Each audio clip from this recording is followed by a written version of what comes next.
All right, good evening, everyone. Welcome back to Corolla's Corner. It's all about scores.com, and it's all about sports.com. Tonight, I have the former nine-time sectional champion, head coach of the Shawnee Renegades, Mr. Tim Gushu. Tim, thanks for coming on the show tonight. You're welcome, Joe. Glad to be here. I'm going to get right into it. Tell us a little bit about the 2025 Shawnee Renegades.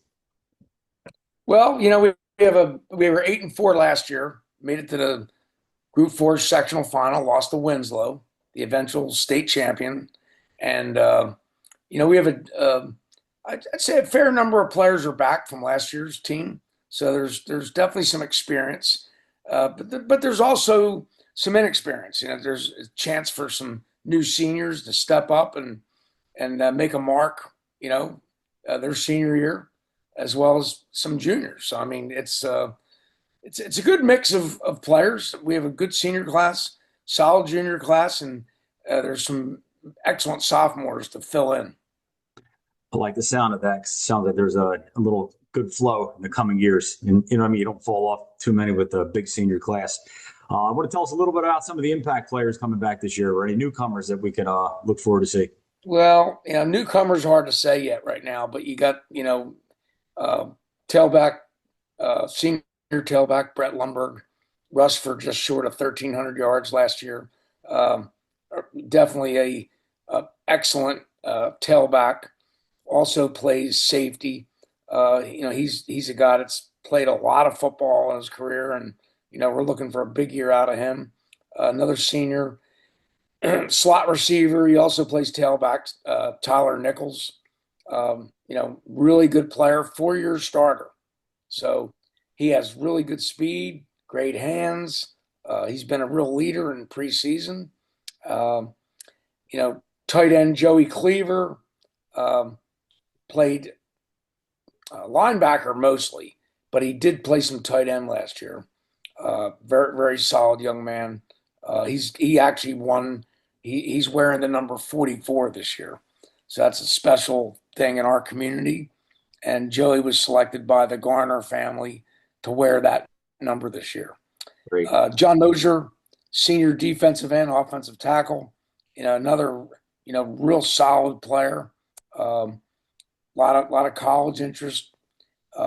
Senior offensive guard Christian Pinto. Excellent player. So when you start off with some of those guys, our other cornerback Jack Creaney is a senior. Other linebacker senior James Gilmartin. So there's some of the highlights. I mean, we have Tom McEnany, plays receiver and outside linebacker. Mike Bartasius, kicker. He's a really good position player as well. He's an outside linebacker and a receiver as well. So, when you look at the senior class, there's some of the guys that, played a lot last year and give us a chance to build on their experience. And then hopefully they can bring along the other players that are new guys. Right. Forgot one important person, quarterback.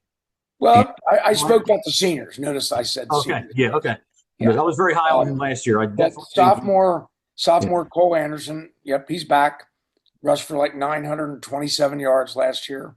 Passed for almost 500 yards. He's definitely a dynamic player, and we're expecting great things from him, and I'm sure he'll deliver. All right. So what would you say would be a realistic goal this year? And I know, from being associated with you guys for all of these years, I know the ultimate goal is a championship, at least a minimum, the sectional championship. Realistically, could this 2025 team fulfill that destiny? Well, I mean, that's always our goal. And we got to the sectional final a year ago.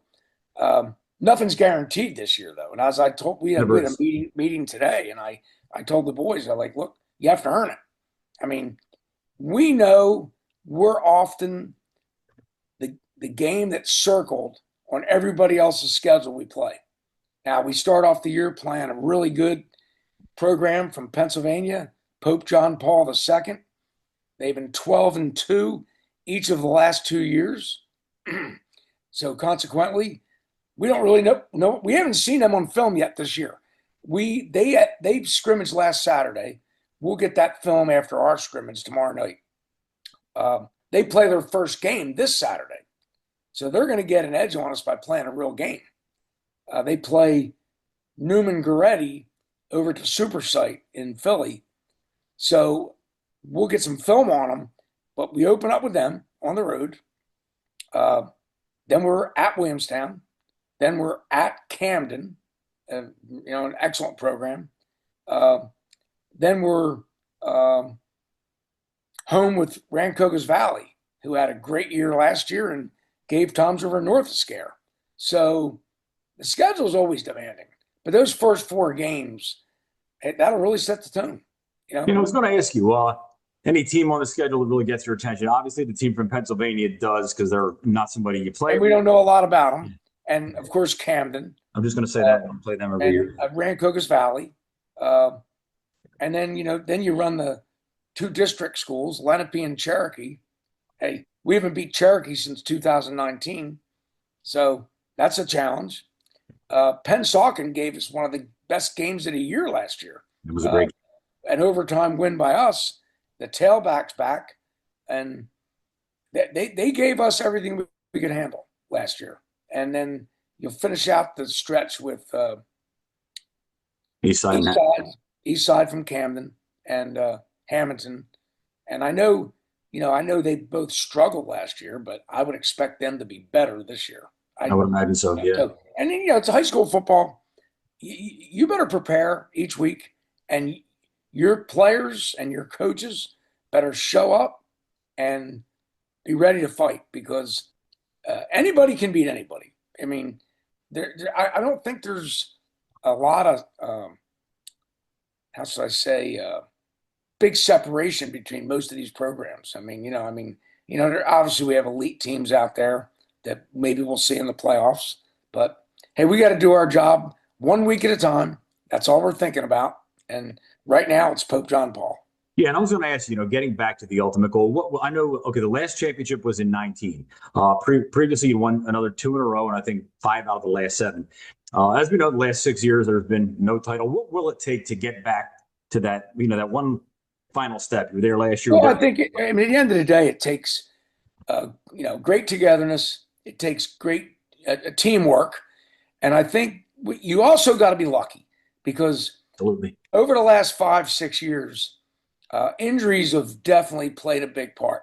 And like most high school teams just don't have the depth to absorb those kinds of injuries. Injuries where you lose a guy for maybe 2 to 3 games. Nobody has enough depth today. It's unsustainable. So you got to stay healthy, and hey, you got to bring your A game each and every week. And we only talk one game at a time, Joe. We don't really talk about the end of the year. I mean, it's a goal, but it's 1 week at a time. That's the only way to approach it. And that's been the popular sentiment amongst the other 10 coaches that I've interviewed. I know, I explain as a reporter, I do look ahead. It's a bad habit, but you can't help but to think about it. I would say this: like, if we can win the opener and we're 1-0, then week 2 you want to be 2-0. Sure, that's all that matters, because you can't control anything beyond that. Right. Well, and if you start looking past somebody, guess what? You're going to get beat. Yeah, no doubt about it. And again, a lot of coaches have said the same thing. It's 1 week at a time. They're not looking ahead. But I'm gonna jump ahead again. How does this new playoff system affect you? Would you say it's positive or negative for Shawnee, the new way they're seeding? I would say this. I would say, excuse me, my diabetes meter's gone off. Right. I would say I was not in favor of it. I like the snake seeding, and I like the fact that we played Middletown South, and then we played Middletown North prior to facing Winslow. I like playing teams that you haven't seen before. I think it creates excitement, but obviously there were some schools and administrators that didn't like the long trips. I mean, hey, Middletown North for us was like an hour and Yeah, it was a hike. 45 minutes away. Yeah, it was a hike. I don't mind that. I don't want to play somebody that I've already played. And now that they're going with the northern numbers, hey, remember last year in Group 4, of the 16 teams that qualified, only 6 were true South South Jersey. Jersey teams. 10 were Central Jersey teams. And the previous year or two, it was the opposite. Most of them were down south, or more central. So And I didn't study the other groups, yeah. so I don't know how that went. I only looked at Group 4. Yeah. Yeah, no, I think Group 4 a couple of years ago was the opposite. You had most of the teams down south. So who knows? Hey, well, yeah, that's we're pretty proud of the football being played down here, but again, there's a lot of reasons why it fell the way it fell. Yeah, and every year it's going to be different. So, and I mean, personally, I think there's pros and cons to it. I think it'll make it interesting. Like I said, I don't like having to play the same team twice in a year. I like the whole last year. Middletown North, Middletown South. It was somebody different. And that unknown made it fun, and both games turn out right. Before we get going, I'm going to throw a number at you. This is the number 10. Obviously, again, I'm jumping ahead. Want to be the 10-time champion, and I think you have 10 more games to go for your 300th career victory. I don't really count that either. I could, that I wouldn't. I had no idea. Well, we're all looking forward to that, and I totally plan to be. It's one at a time. Yeah. One at a time. Well, we will be in attendance for that monumental. And I'll say this. Look, I'm fortunate. As you know, I'm 71, and I'm just blessed that the good Lord has given me an opportunity to coach again in absolutely 2025. So that's when you get to my stage. Hey, I'll say this. A former Florida State coach, Bobby Bowden, he would always say this. He goes, when people would ask him about retirement, he said, the problem with retirement is after retirement, there's only one more big event.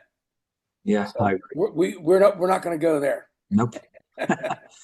Awesome. Well, look, I want to thank you for coming on the show. As I told Coach Versillo last night, it's guys like you that have been around so long that have made this great for the last several decades.